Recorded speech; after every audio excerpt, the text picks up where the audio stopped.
Hello there. Welcome to another episode of Mr. Lee's Reader's Theater. Today we're going to be reading a book called Jumanji by Chris Van Allsburg. But normally I'm the one reading the book. This time around we're going to have Robin Williams read it. We will begin now. Jumanji, written and illustrated by Chris Van Allsburg.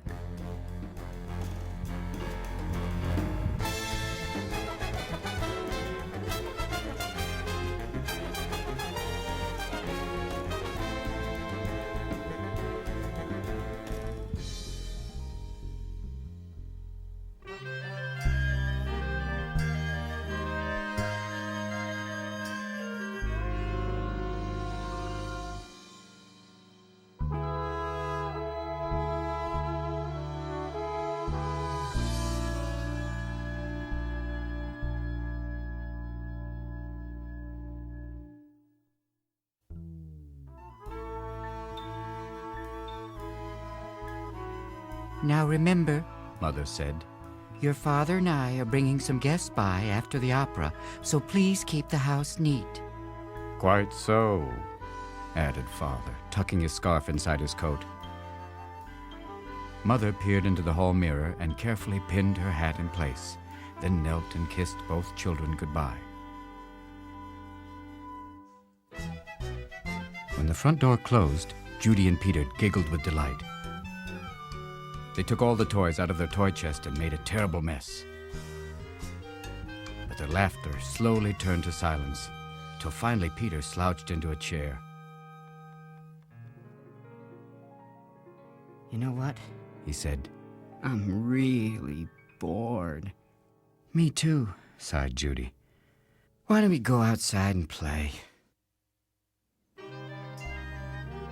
Peter agreed, so they set off across the street to the park. It was cold for November. The children could see their breath like steam. They rolled in the leaves, and when Judy tried to stuff some leaves down Peter's sweater, he jumped up and ran behind a tree. When his sister caught up with him, he was kneeling at the foot of the tree, looking at a long, thin box. What's that? Judy asked. It's a game, Said Peter, handing her the box. Jumanji, Judy read from the box. a jungle adventure game. "Look," said Peter, pointing to a note taped to the bottom of the box. In a childlike handwriting were the words, "Free game, fun for some but not for all. P.S. Read instructions carefully." "Want to take it home?" Judy asked. Not really, Said Peter. I'm sure somebody left it here because it's so boring. "Oh, come on," protested Judy. "Let's give it a try. Race you home." And off she ran with Peter at her heels.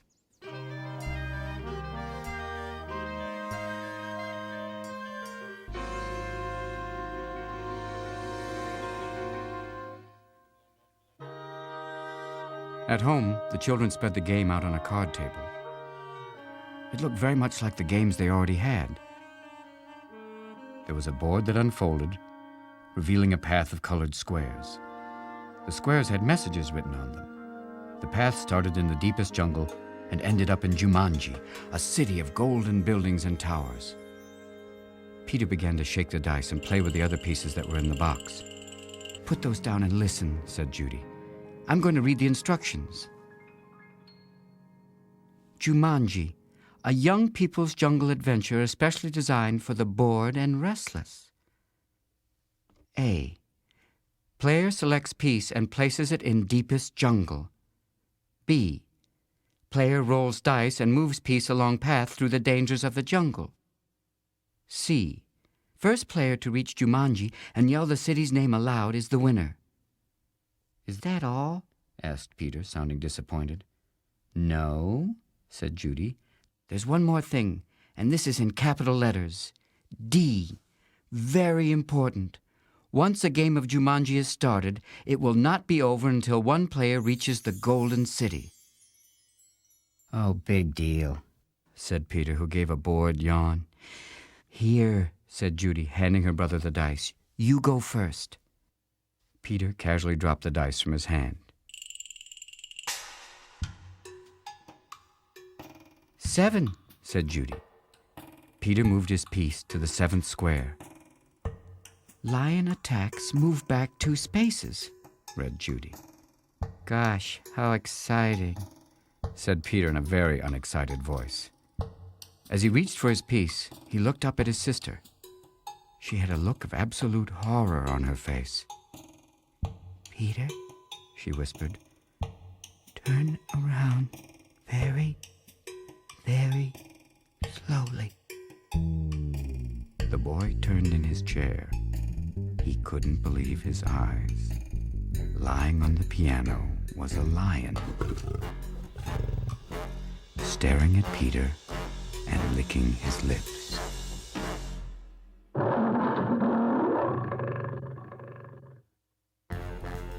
The lion roared so loud it knocked Peter right off his chair. The big cat jumped to the floor. Peter was up on his feet, running through the house with the lion a whisker's length behind. He ran upstairs and dove under a bed. The lion tried to squeeze under, but got his head stuck.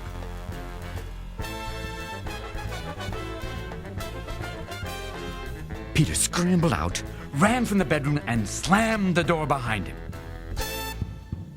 He stood in the hall with Judy, gasping for breath. "I don't think," said Peter in between gasps of air, "that I want to play this game anymore." "But we have to," said Judy as she helped Peter back downstairs.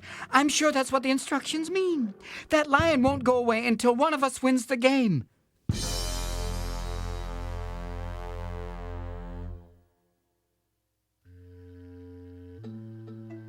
Peter stood next to the card table.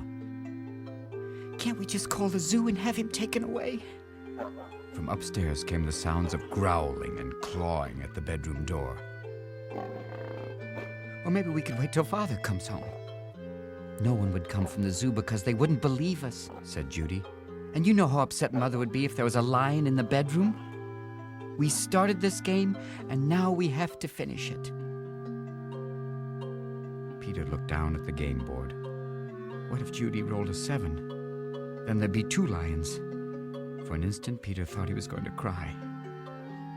Then he sat firmly in his chair and said, "Let's play." Judy picked up the dice, rolled an 8, and moved her piece. "Monkeys steal food, miss 1 turn," she read.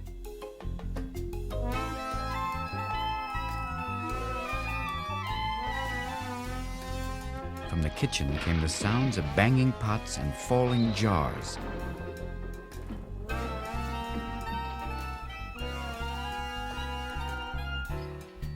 The children ran in to see a dozen monkeys tearing the room apart.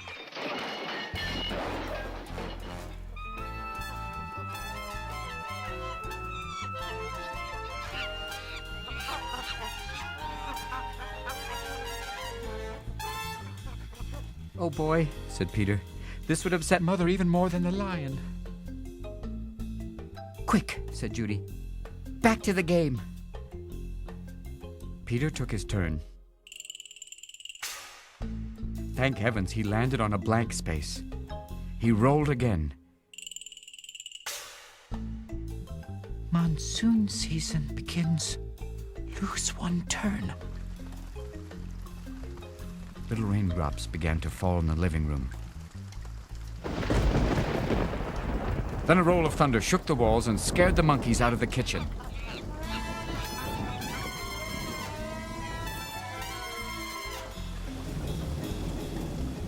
The rain began to fall in buckets as Judy took the dice.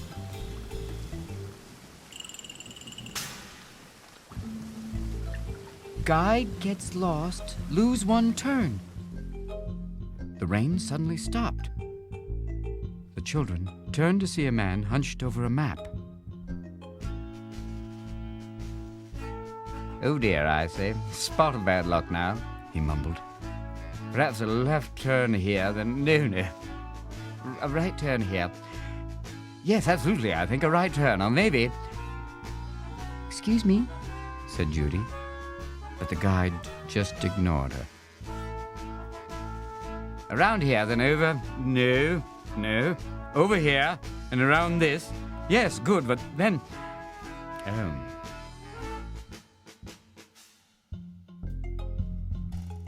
Judy shrugged her shoulders and handed the dice to Peter.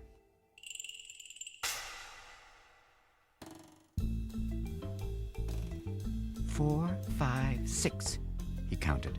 Bitten by tsetse fly, contract sleeping sickness, lose 1 turn. Judy heard a faint buzzing noise and watched a small insect land on Peter's nose. Peter lifted his hand to brush the bug away, but then stopped, gave a tremendous yawn, and fell sound asleep, his head on the table. "Peter! Peter, wake up!" cried Judy, but it was no use. She grabbed the dice and moved to a blank. She rolled again and waited in amazement. Rhinoceros stampede. Go back 2 spaces. As fast as he had fallen asleep, Peter awoke. Together they listened to a rumble in the hallway. It grew louder and louder. Suddenly, a herd of rhinos charged through the living room and into the dining room, crushing all the furniture in their path. Peter and Judy covered their ears as sounds of splintering wood and breaking china filled the house.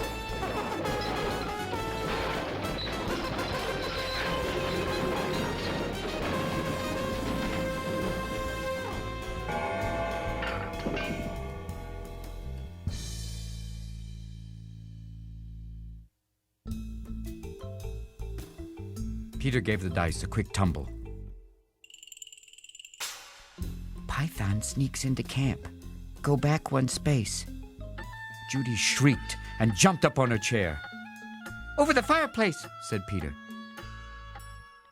Judy sat down again, nervously eyeing the 8-foot snake that was wrapping itself around the mantel clock. The guide looked up from his map. Took 1 look at the snake, and moved to the far corner of the room, joining the monkeys on the couch.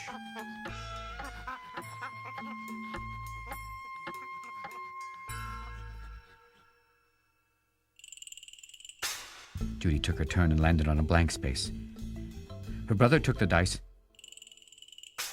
and rolled a 3. Oh no, he moaned. Volcano erupts. Go back 3 spaces. The room became warm and started to shake a little. Molten lava poured from the fireplace opening. It hit the water on the floor and the room filled with steam. Judy rolled the dice and moved ahead. Discover shortcut. Roll again. Oh dear, she cried. Judy saw the snake unwrapping himself from the clock. If you roll a 12, you can get out of the jungle, said Peter. Please, please, Judy begged as she shook the dice. The snake was wriggling his way to the floor. She dropped the dice from her hand. 1 6. Then another. Judy grabbed her piece and slammed it to the board. Jumanji! She yelled as loud as she could.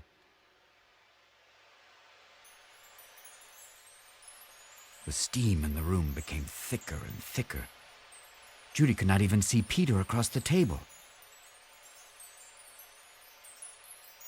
Then, as if all the doors and windows had been opened, a cool breeze cleared the steam from the room. Everything was just as it had been before the game. No monkeys, No guide, no water, no broken furniture, no snake, no lion roaring upstairs, no rhinos. Without saying a word to each other, Peter and Judy threw the game into its box. They bolted out the door, ran across the street to the park, and dropped the game under a tree. Back home, they quickly put all their toys away. But both children were too excited to sit quietly, so Peter took out a picture puzzle. As they fit the pieces together, their excitement slowly turned to relief, and then exhaustion. With the puzzle half done, Peter and Judy fell sound asleep on the sofa.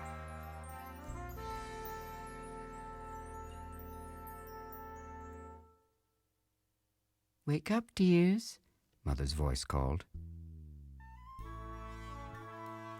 Judy opened her eyes. Mother and Father had returned, and their guests were arriving. Judy gave Peter a nudge to wake him. Yawning and stretching, they got to their feet.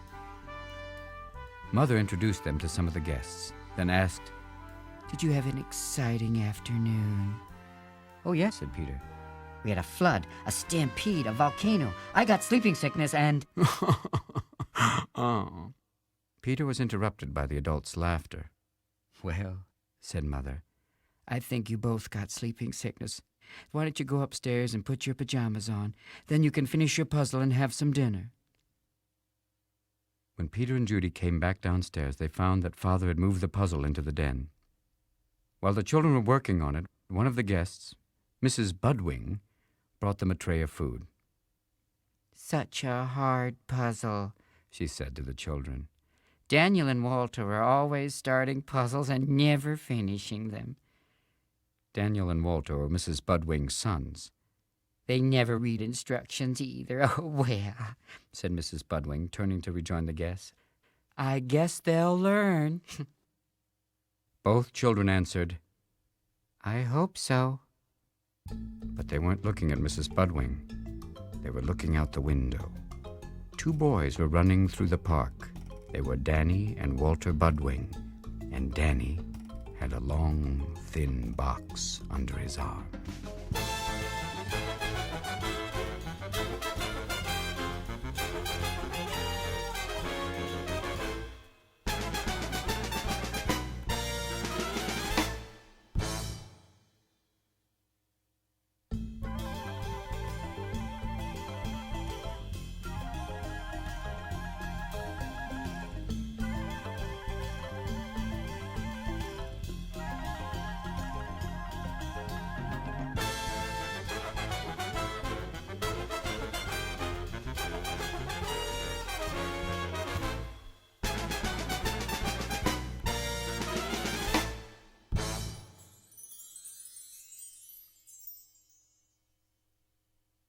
That's the end of the book. I hope you guys enjoyed it. Till next time, that was Mr. Lee's Reader's Theater. So long.